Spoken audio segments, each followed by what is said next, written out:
afternoon, everyone. Thank you. Sorry to be late. Are you really? I am sorry to be late. You think I don't want to get on with my day as much as you do? Let me.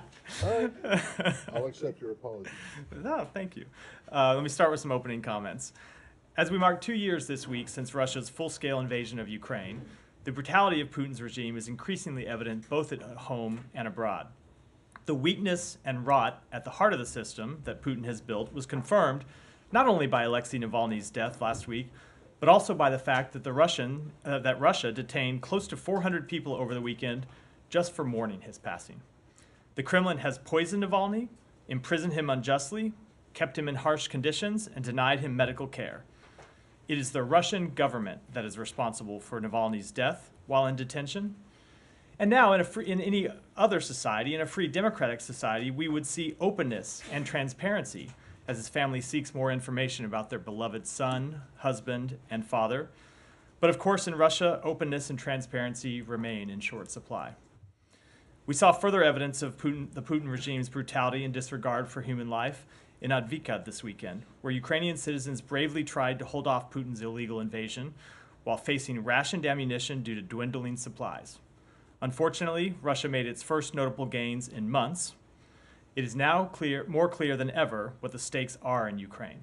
Without more support from Congress, Ukraine will not be able to replenish its air defenses and ammunition supplies to help protect itself from Russia's aggression.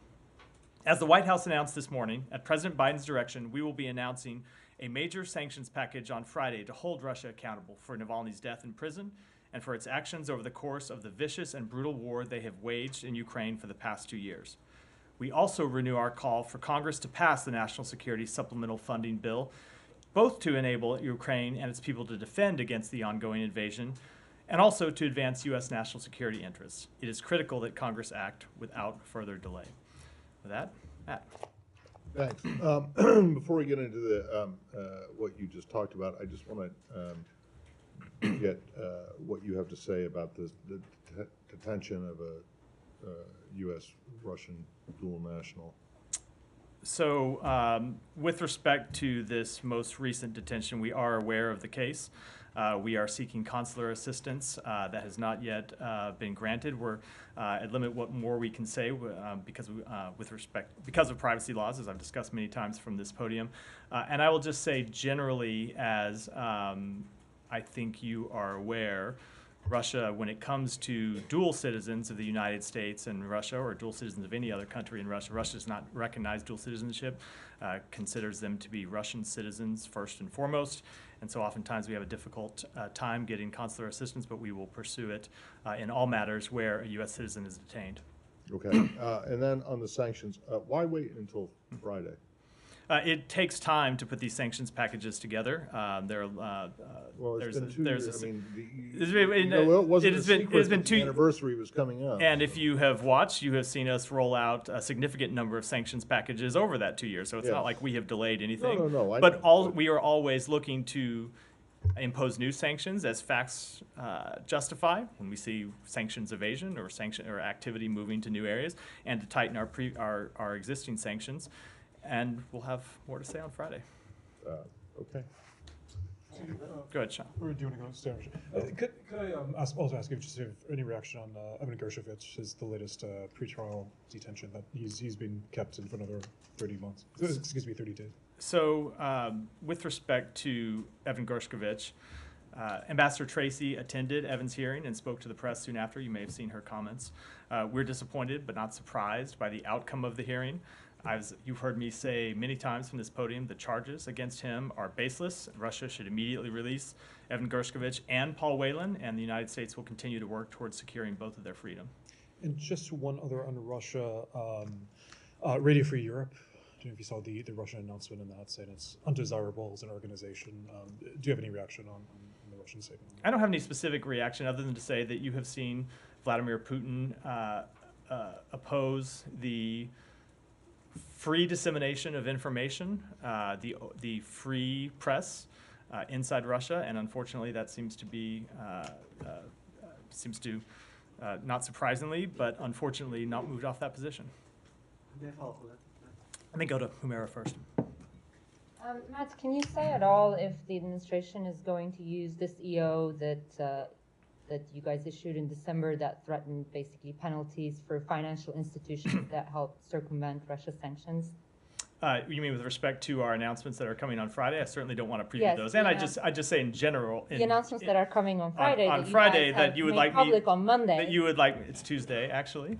Tuesday. But Long weekend. we made public that we'll be taking that action. I don't want to preview what they will be, but as we have said, they will be a major sanctions package. Right. Can I just ask a little bit on Ukraine, coming off the heels of Munich Security Conference, where a lot of European leaders and sort of various officials have tweeted their rather negative outlook about the supplemental in Congress and all that. And Congress is on holiday until mid-March. What exactly is the administration planning?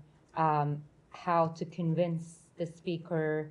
Whether you have a plan B if the supplementals prospects look pretty bleak. So we will continue to engage with Congress to make clear that it is in the national security interests of the United States to pass this supplemental funding request. You heard the Secretary speak about this last week. One of the points he made is that when it comes to our security assistance to Ukraine, 90% of that money is actually spent here in the United States. It benefits American manufacturing. It benefits American technological development. So we will continue to make that case. But I think it's also the American people that make that case. If you look at the recent polls that came out, the American people overwhelmingly continue to support standing with Ukraine. And there were a number of members of Congress who were in Munich over the weekend and at the end of the last week attending the Munich Security Conference, and they heard directly from Ukrainian officials and from European officials how it is in the national security interests of Europe and also in our transatlantic national security interests. So we'll continue to make the case, but I would say it's not just the United States that will continue to make the case. And I will say, as you have heard the Secretary say, there is no other magic plan that we can unveil to support Ukraine. Ukraine will continue to defend itself, even in the absence of a supplemental funding request passing Congress. That is without a doubt. You have seen them fight with bravery. You've seen them fight with skill, and we fully expect that they will continue to do so. And they will continue to make gains against Russia, as they have done in the Black Sea. But the situation will be very difficult. When you don't have the ammunition you need on the front lines, you're going to be vulnerable. And that's what we saw over the weekend with the loss of Avdiivka. And so I think it's the facts on the ground that will continue to make the case to members of Congress why they need to act, and we hope they will. Would you say that you still have some sort of confidence that it will pass? I don't want to make an assessment of what Congress will do. What we will say and continue to represent is why it is in the national interest of the United States for it to pass this bill. Members of Congress will have to make their own assessments, and it continues to be our belief that if you brought this funding up for an up or down vote, it will pass the House, and that's what needs to happen. Okay, I have some Gaza questions, but I'll let people ask. Go ahead. Staying on Russia, Russian Supreme Court of Tatarstan today rejected also Kurmashov RFR reporters' request for house arrest. Let me get a quick reaction and I will follow up on that. We will continue to engage with the Russian government. This is another one, another matter where they consider this to be a dual, well, not a dual citizen. It's another matter of a dual citizen where they rejected that request. We'll continue to engage with the Russian government on this question, but I don't want to speak to the specific court matter. I mean, yesterday marked 4 months of arrest, well, day before yesterday.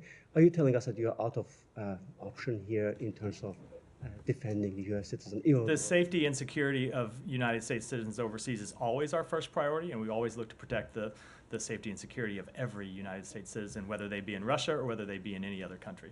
Is her designation of her arrest as wrongful, is it still on the table? Are you still considering? I just don't want to make any kind of judgment about a wrongful detention determination. That is something that we always look at when it comes to American citizens who are detained overseas. It is a process. Sometimes it takes time. Sometimes new facts develop that we take under consideration. But I don't want to speak to that any further from here.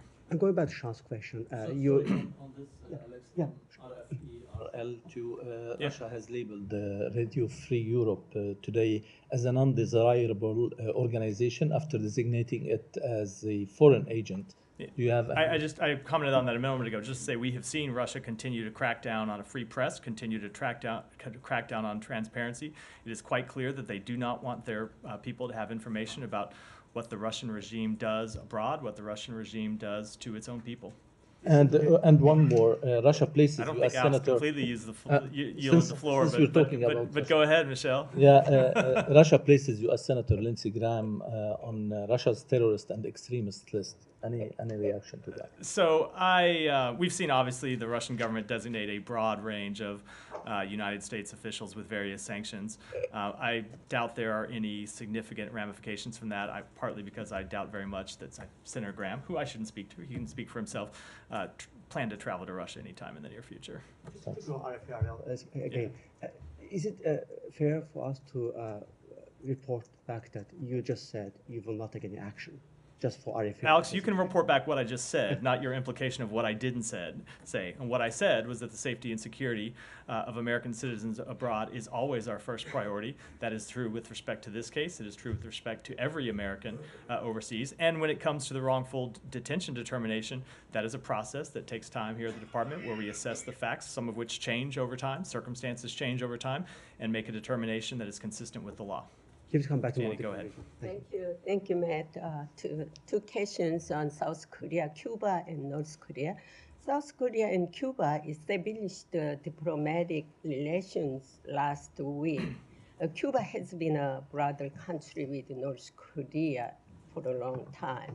What is the U.S.'s I don't have any comment on relationship between South Korea and Cuba. Obviously, we have always said that countries are free to pick their own, free to decide their own diplomatic engagements and their own diplomatic alignments. Okay, on North Korea's Kim Yo-jong announced that North Korea is open to talks with Japan if Japan does not interfere with North Korea's nuclear and missile test and abduction issues. My question is, if Japan tolerates this and talked with North Korea, what impact do you think it will have on the U.S. and South Korea, North Korea alliance? I think that's a pretty big if. I think I will wait to see how the government of Japan responds to that question before I weigh in any further. Right, you don't have any... I am aware of the opinions North or Korean whatever? offer. I have not seen the government of Japan respond, but it will continue to be our policy to achieve for full denuclearization of the North Korean or of the Korean Peninsula. That, of course, has not changed and will not change. Any intention of North Korea, why they suggested to talk with the North? That is a good. That is a question for North Korea, not for me. Thank you. Yeah, go ahead. Yeah. Okay, thank you. I have a question about a statement by the UN experts from the UN Human Rights Office yesterday expressing alarm over allegations of human rights violations to which Palestinian women and girls in the West Bank in Gaza is subjected to. They said, the UN experts said that Palestinian women and girls in detention have been subjected to multiple forms of sexual assault by male Israeli army officers. At least two of them were reportedly threatened with rape and sexual violence. Have you seen those allegations? So, do you have any reaction? I have seen the allegations. I cannot independently confirm the reports. I will say that we have been clear that civilians and detained individuals must be treated humanely and in accordance with international humanitarian law. We strongly urge Israel to thoroughly and transparently investigate credible allegations, ensure any accountability for abuses and violations, and that will continue to be our position. Have you heard back from your previous call for investigation into the killing of Hind Rajab? Hind Rajab killing of. We have heard that those investigations are underway. It's our understanding the investigations have not yet been concluded. Sorry, can I just ask you? Yeah. When you said you had no independent confirmation of what the UN experts found. I mean the underlying I get it, allegations. but did you ever have confirmation of what Hamas allegedly did to Israelis who were women, girls who were? There are Israeli medical experts who have testified to that, and that is something that we consider credible. Yes. So, you consider those instances to be confirmed, but not what UN We have seen this argument. report, and we have called for an investigation to confirm whether the allegations are true or not. I get it. And if you're willing to take the word of Israeli, and I'm not saying you shouldn't, but if you're willing to take the word of Israeli medical experts on what happened to the people who were abducted on October 7th, whose word are you willing to take? Or if not the UN, who A full, independent, credible investigation. Would it have to be Israeli medical expert? We are calling for that in a, no, it of course would not have to be an Israeli Well, medical or expert, a Pal- credible medical expert, Palestinian- a credible, I don't want to prescribe who it would be, a credible medical expert that can testify to it would be something we would look at, of course. It would not have We to be would look Israeli. at, but you take. I'm not going to, because that's one where we have seen the outcome of the investigation and are able to opine on it. I'm not going to opine on a matter. Well, before yeah, it's been but you didn't conducted. do your own independent investigation And- into what I think, it's pretty much well accepted by everybody that there were instances of rape and sexual assault on October 7th. And the circumstances very much matter. And in this, I it is completely a understand well, that, it but is I a just well wonder- accept. Hold on, it is a well accepted fact with respect to this. Yeah, it hold might on. be No, a no, well just accepted let me fact, finish. But you're saying just- that you're saying that you have what you consider to be independent confirmation that those attacks, those assaults happened. It is And in independent this case- confirmation. It is a well accepted fact because the investigations produced credible evidence that not just the United States Okay. accepted, but countries, no, let me finish, countries around the world accepted. With respect to these new allegations, we want to see an investigation, and we will, of course, look at the investigation and make our judgments when that investigation is concluded. Okay, so it's just too early. Correct. Thank you. Can I say in the Middle East? Yeah. Just well, a couple of things, but of course the secretary's on his way to Brasilia. I'm sure you saw the comments by President Lula in Ethiopia this past weekend. Israel's quite upset with him, likening what's happening there to the Holocaust. Do you have any comment on both? Do you have any comment on what Lula said, and do you think the secretary will raise this with him tomorrow? So obviously we just disagree with those comments. We have been quite clear that we do not believe that genocide has occurred in Gaza. We want to see the conflict ended as soon as practicable. We want to see humanitarian assistance increased in a sustained manner to innocent civilians in Gaza, but we do not agree with those comments. And do you expect the secretary to raise this? Will this affect relations? I'm going to follow my general rule and never preview what the secretary plans to raise before he has a chance to do so directly with officials, but we engage with Brazil on a number of issues, and I don't expect that to change. And just, can we stay on the Middle East? Obviously, there was the veto this morning at the Security Council. I know Ambassador Thomas Greenfield spoke about this at length, but in terms of U.S. engagement with the region, how do you think this affects it? I mean, do you think that a number of Arab states in particular have been calling for a ceasefire? How does this take U.S. diplomacy? So look, when it comes to an immediate ceasefire, this has been a place where we've had a disagreement with a number of countries in the region for some time now. I don't think that's anything that's new, but that has not stopped us from being able to engage constructively about how to bring this conflict to an end, and not just an end, but a durable end in a way that ensures that the violence that we saw on October 7th and the death and destruction that has plagued this region for so long is not continued, and that we can finally find a durable peace agreement. And so despite our differences of opinion about this UN resolution, we continue to engage with Arab countries about finding a way forward and working on some of the issues that we know we will have to deal with when it comes to establishing long-term peace and security in the region. Let me make sure Sean's done before I go. Yeah, go ahead. Yeah. Just on Gaza, the mention of temporary ceasefire, the word ceasefire in the UN resolution, is this change in wording comes after President Biden used this last week? Temporarily, it obviously does. The president made that point last week, and now you've seen the draft resolution that we're working on. But this has been a matter that we have been pursuing for some time, trying to get a temporary ceasefire in exchange for a release of hostages, and something we think is critical to try to achieve and we'll continue to focus on. Right. Do you think the administration has obviously been under pressure domestically on this and internationally as well? Do you think that the change in president's wording, but the fact that now it's in draft resolution has anything to do with those pressures that it's facing domestically? No, I think it has to do with how we are responding to the situation on the ground and the situation in the region. We are trying to achieve a temporary ceasefire, or you can call it a pause, you can call it whichever name you prefer, to secure the release of hostages. We worked on achieving a humanitarian pause back last year. We're successful in doing it. It didn't go as long as we wanted it to. We got some hostages out. We didn't get all of them out. We are back now trying to get a longer pause, a longer temporary ceasefire, and secure the release not just of some of the hostages, but all of the hostages.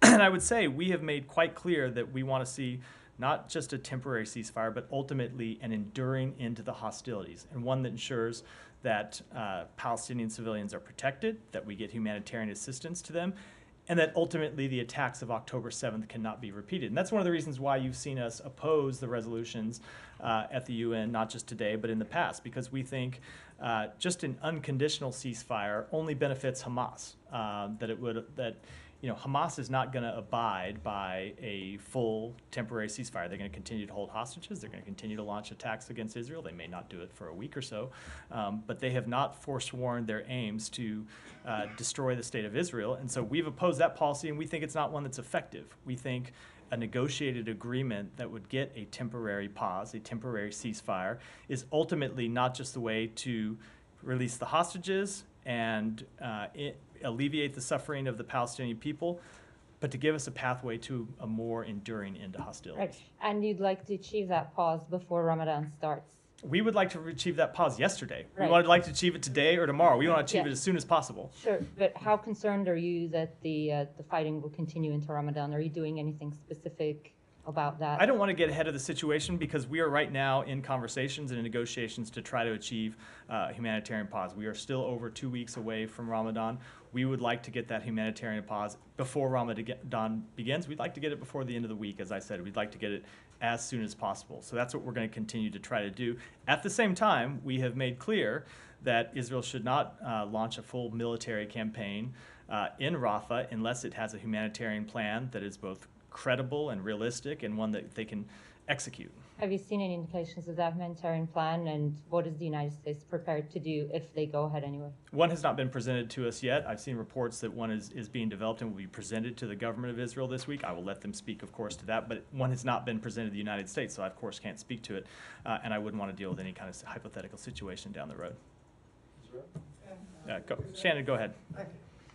While in Munich, the Secretary raised Russia's pursuit of an anti-satellite capability in meetings with its Chinese and Indian counterparts.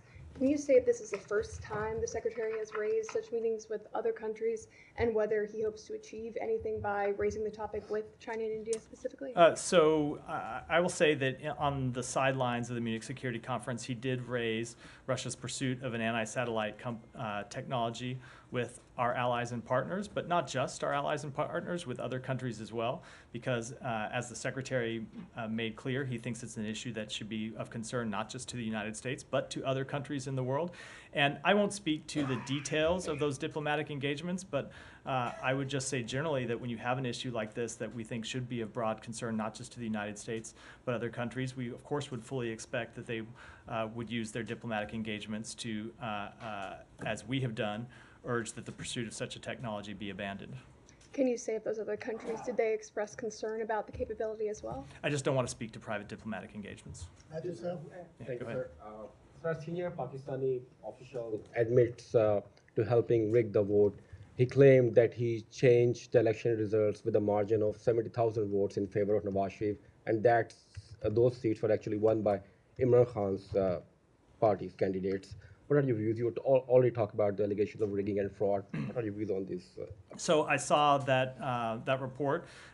Any claims of interference or fraud should be fully and transparently investigated. Excuse me, in accordance with Pakistan's own laws and procedures, and that, of course, includes this claim as well.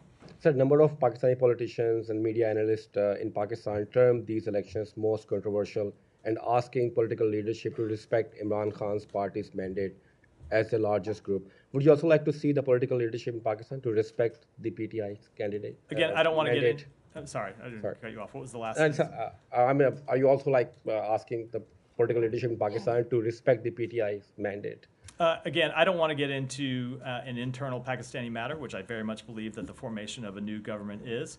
So that's a matter that I will leave to Pakistan. But as I said, when it comes to any claims of interference or allegations of irregularity. We want to see those fully investigated. Can I just Different Yeah, topic. go ahead. Go ahead. Do you mind if I just follow very briefly Yeah, on go Pakistan? ahead. Just You guys are so nice to each other, like tolerating all these interruptions always today. cordial. Huh? Always trying to be. Can I just follow on Pakistan though? In relation to this, He's gonna be mad if I don't come back to him now. I'll get two. Yeah, there you go. X, formerly known as Twitter, it's been disrupted in Pakistan in recent days. There have been a number of calls from the Hill in particular for the State Department to raise this. Has it been raised? Do you have a stance on this? I don't have any updates on whether it's something that's been raised, but we always want to see full internet freedom around the world, and that includes the availability of platforms that people use to communicate with each other. And specifically in Pakistan, is it of concern in light of these allegations about the election? So I'll just say, as a general matter, that we want internet platforms to. I don't know why I keep saying internet today. I don't know where that came from. Internet platforms to be available to people in Pakistan and around the world. And I don't have anything further than that. Nick, go ahead. Thank you. There have been some reports over the weekend that the State Inspector General opened an investigation into Rob Malley and is being put on leave. Do you have anything you can add to that? So I won't speak on behalf of the Inspector General. As you know, they operate independently, and they should be the ones to decide whether to confirm any investigation or not confirm an investigation. I will say that when it comes to Inspector General investigations, we always comply with those fully, and will continue to do so. And then separately, there's been some criticism of a cable that the Secretary sent a few weeks ago on gender identity to staff, urging staff to use gender-neutral language whenever possible and avoid terms like manpower and ladies and gentlemen. Why do you think a memo like that was needed? So I will say, first of all, when it comes to these types of cables, they all come out with the Secretary's signature on it. That tends to be standard department practice, has been for years. It doesn't mean that it's necessarily a memo from the Secretary himself. I would say if you look at that memo, as I have done, it's a standard government practice to try to encourage people to be respectful of others and use the terms that with which others are comfortable, and talk to people the way that they would like to be addressed, and nothing more than that. Oh, actually, let me go back. Alex, it's too late to come back to you. You're right in front, so sometimes I come back, but there are people in the back that need to. So you're saying it's not an order? I would like to look at the memo again before, but my understanding of it is it was a best practices Okay, piece. well, you remember there was a little bit of a kerfuffle some time ago, maybe before you were here, when email. When people's pronouns were changed for them by Yes. mistake. I do remember that. Exactly. No, this was just encouraging people to be respectful and treat people with respect and address them with the terms that they feel comfortable with. Okay, well, I mean, does the secretary or anyone else in the building have an issue with the phrase "ladies and gentlemen"? I do not have. Not you. I do not have any problem with the term "ladies and gentlemen," and I feel fully confident saying the Secretary does not either. Go ahead. Thank you, Matt. Bangladesh regime people involvement in corruption is an open secret. According to a Bloomberg detailed report yesterday, Safiuজ্জামান Chaudhry, one of the cabinet ministers, is alleged to have built an empire in the UK and USA valued at £200 million sterling, equivalent to 1% of the country's foreign reserve.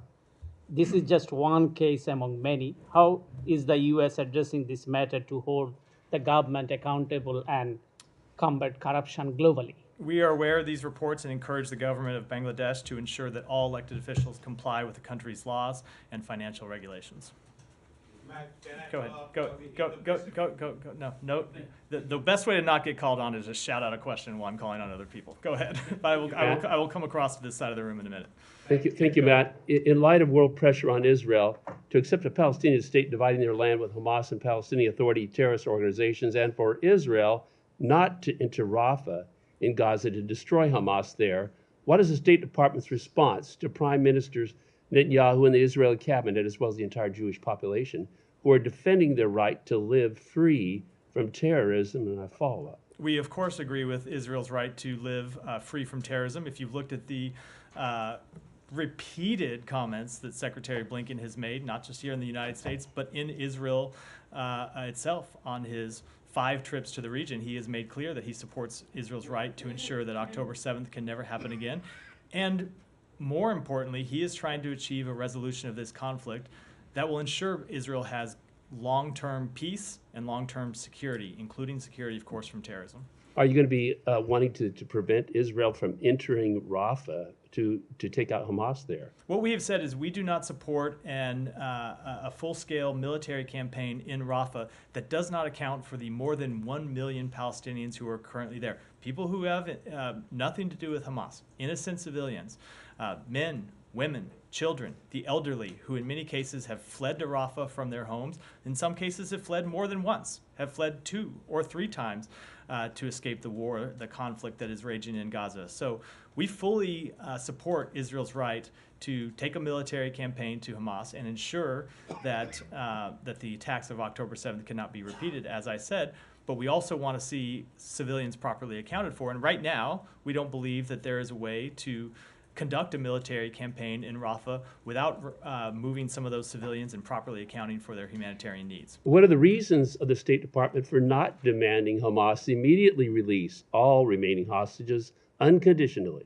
I think you've missed dozens and dozens of statements from the State Department going back to October 7th.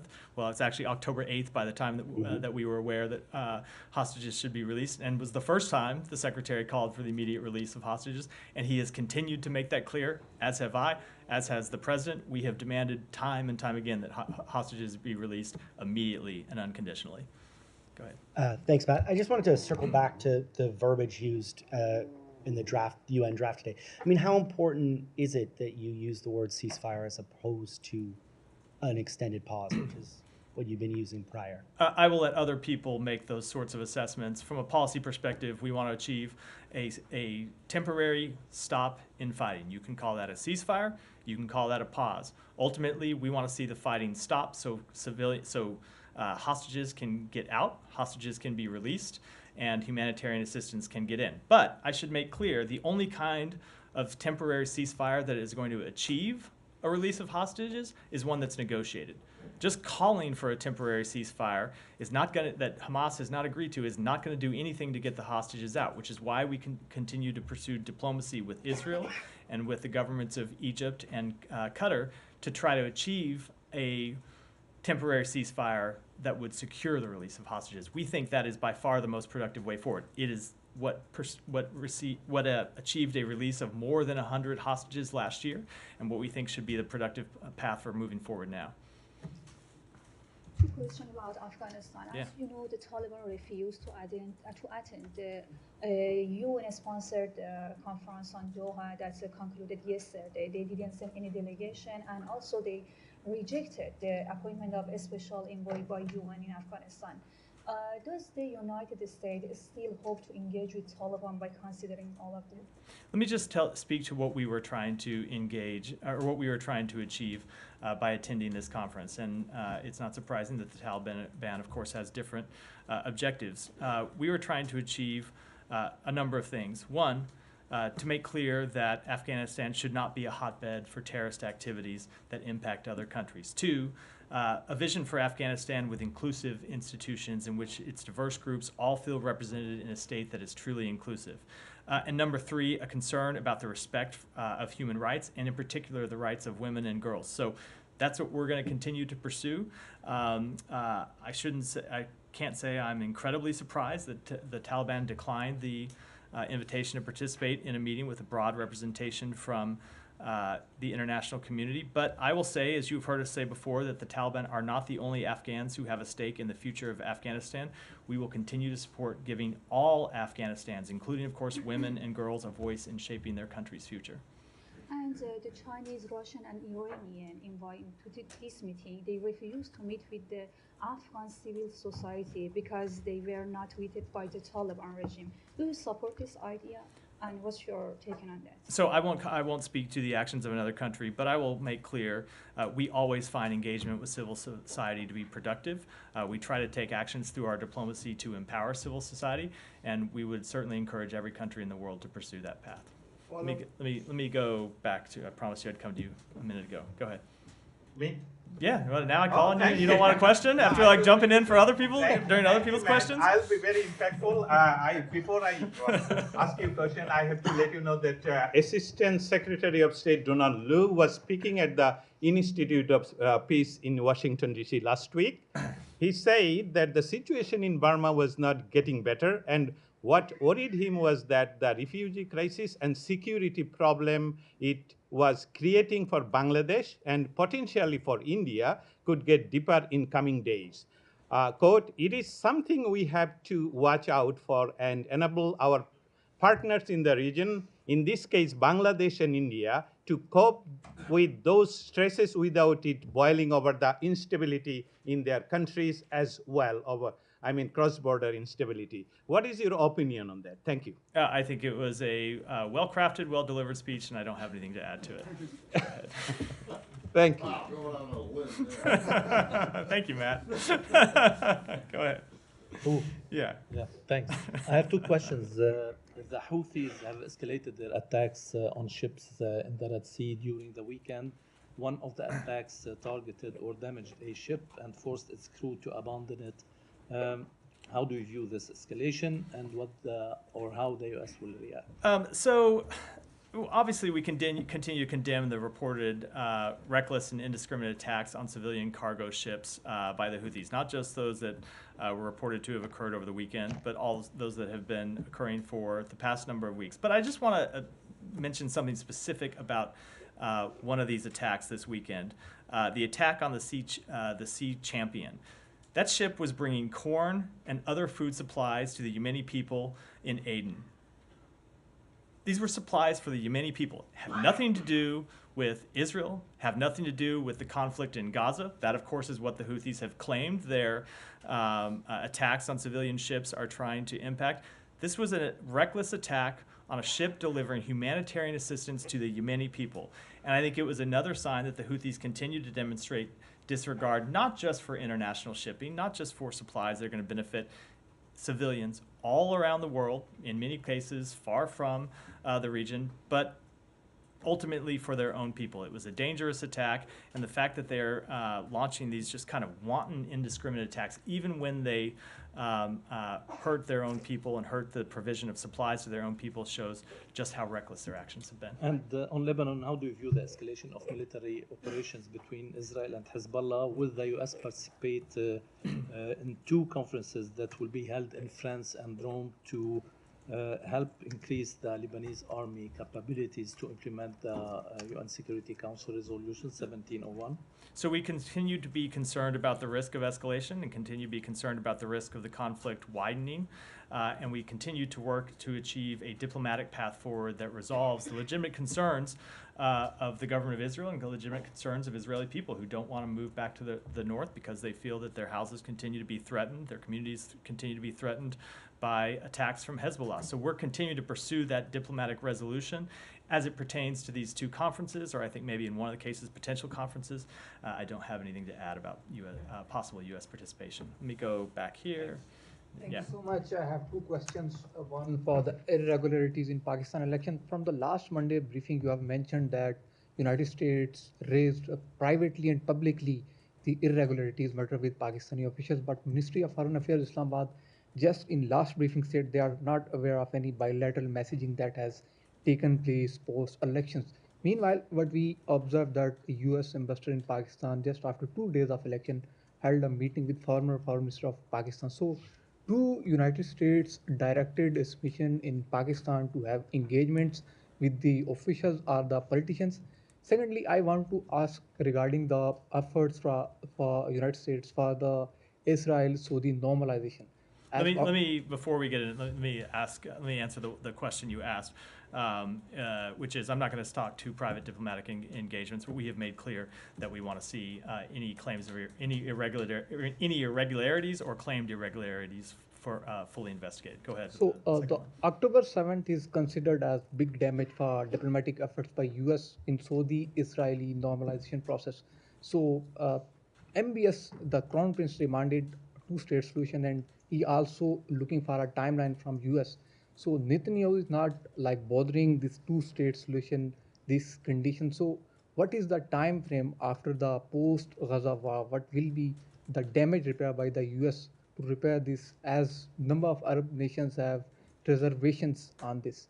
So, I don't want to speak to any timetable, but I will say, as again, you have heard the Secretary say, we continue to work on the establishment of an independent Palestinian state, which we believe doesn't just benefit the Palestinian people, but would benefit the Israeli people and would benefit the entire region. That is something we have heard from a number of Arab partners in the region, including, of course, the government of Saudi Arabia. And one of the things that the Secretary discussed directly with the Crown Prince and heard directly from the Crown Prince was that Saudi Arabia was not prepared to pursue normalization, or was not prepared to agree to normalization, I should say, without the establishment of an independent Palestinian state. Go ahead. Can I just raise the extradition hearing of Julian Assange, which has taken place at the High Court in London today, and his lawyers have repeated an allegation saying that there is evidence that a plan was discussed to either kill or kidnap Assange while he was in the Ecuadorian embassy in London.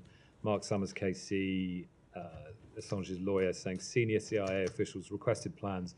The president himself, that's President Trump, requested on being provided with options on how to do it, and sketches were drawn up. Is there any comment? No, I am not going to comment on an ongoing extradition matter. Go ahead, Matt. Go ahead. Well, and I mean, I want to go back to what we were talking about a bit earlier, and that is just, the question is whether the administration regards Julian Assange as a journalist. So, with respect to that question, I think I should decline to comment in detail because, as I said, it is an ongoing extradition matter and it's an ongoing legal matter. This is a case which is under indictment. But I will just say generally that I have never heard a journalist say that it is a legitimate journalistic practice to help a source hack into a government computer to steal information.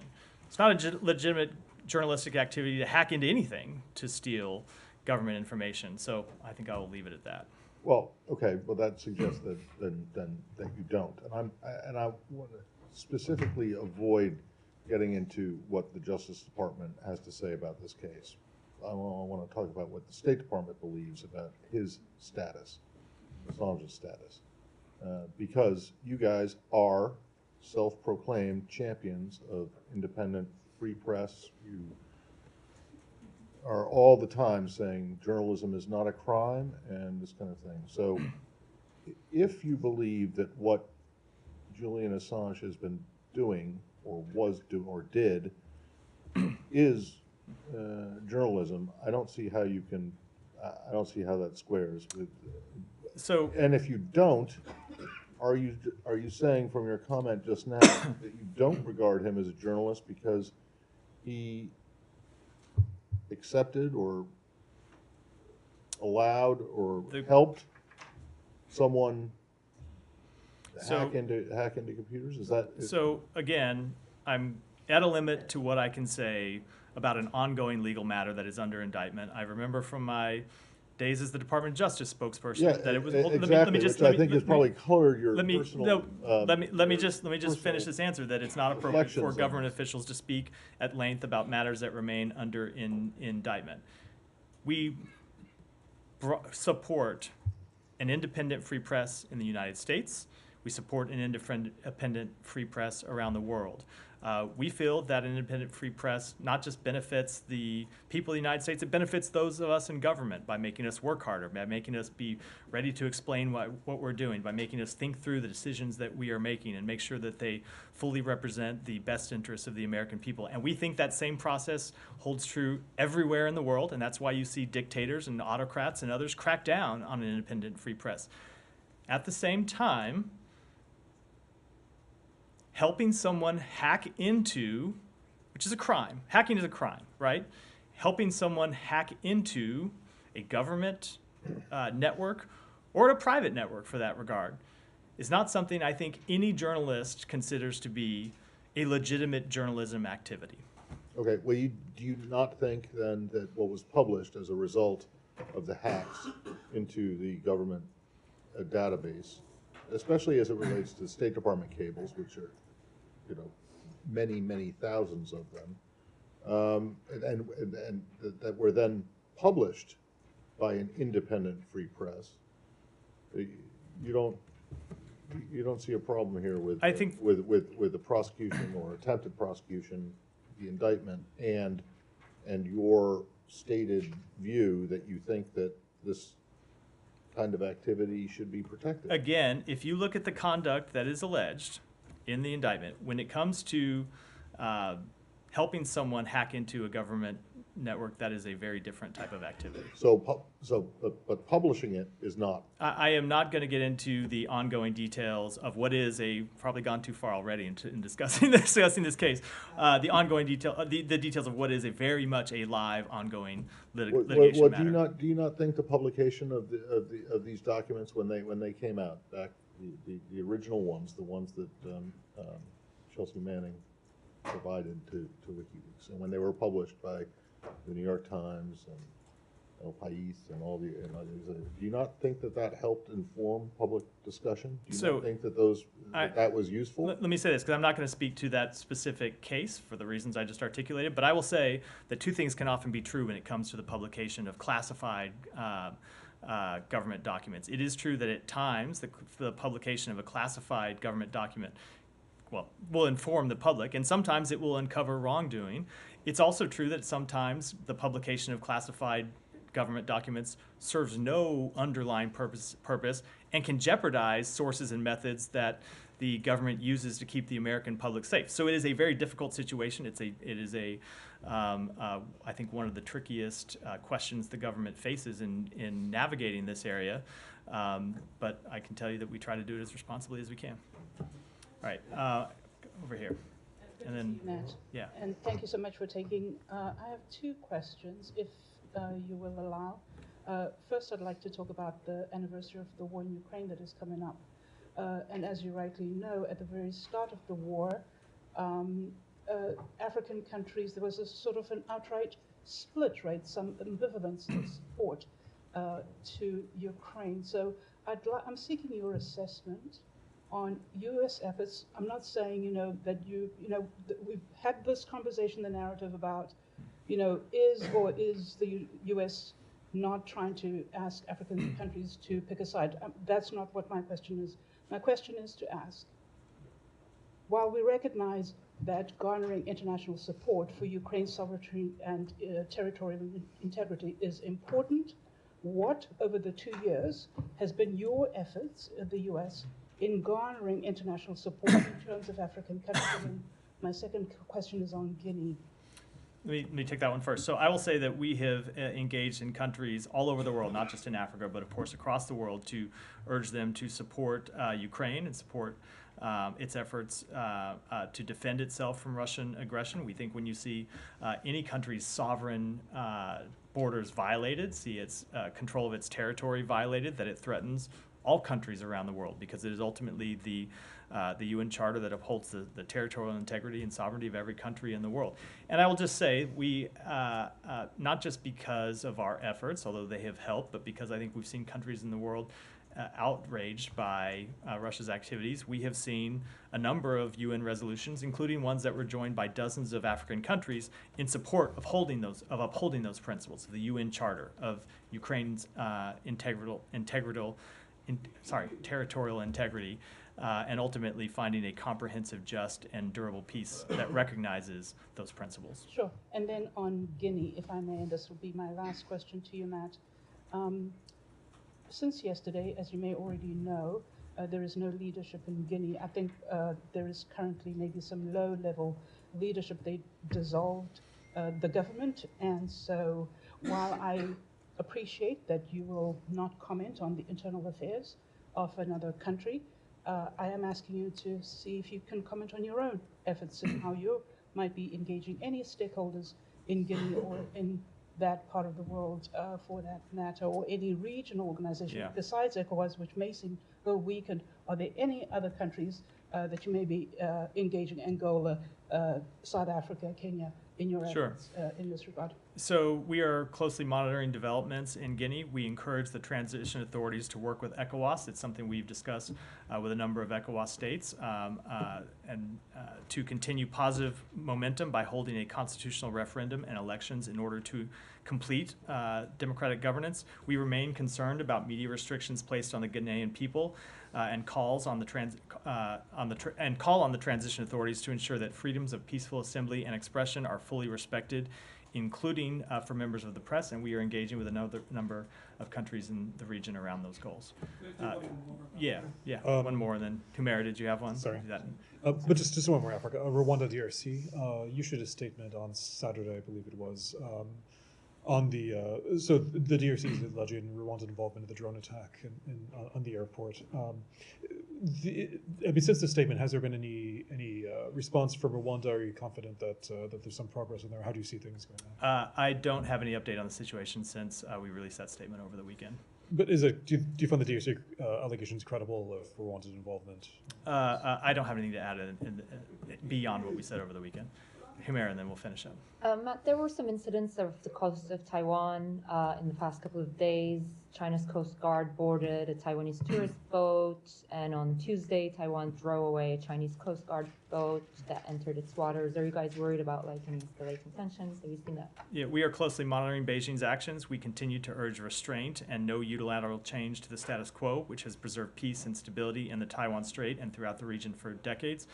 We urge the PRC to engage in meaningful dialogue with Taiwan to reduce the risk of miscalculation, and we share with other countries, not just in the region, but around the world, an abiding interest in peace and stability across the Taiwan Strait and in the broader Indo-Pacific region, which impact global security and prosperity.